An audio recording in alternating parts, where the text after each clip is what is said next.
Hai guys, untuk video kali ni Azim nak tunjuk dekat korang adalah kita punya storage box. Untuk storage box daripada Utangki ni kita ada dua saiz yang korang boleh pilih.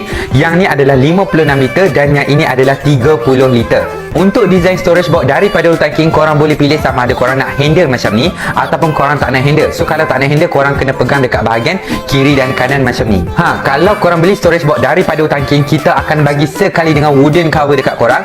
Dan material untuk kita punya storage box ni adalah premium plastik. Ini adalah keluasan untuk yang 30 liter dan yang ini adalah keluasan bagi 56 liter storage box. Kalau korang beli storage box daripada Utangki ni, ada 3 pilihan warna yang korang boleh pilih, iaitu warna putih yang macam kita tengah tunjuk ni, warna grey dan juga warna hitam. So macam-macam yang korang boleh letak dalam storage box kita semasa korang pergi camping ataupun korang nak buat apa-apa pun boleh mengikut kreativiti korang. So kalau korang berminat untuk storage box macam ni, korang boleh dapatkan dekat Balcony sekarang. Dan jangan lupa tekan button follow, like and share supaya dapat tengok video yang lebih menarik. Kita jumpa di next video. Bye bye.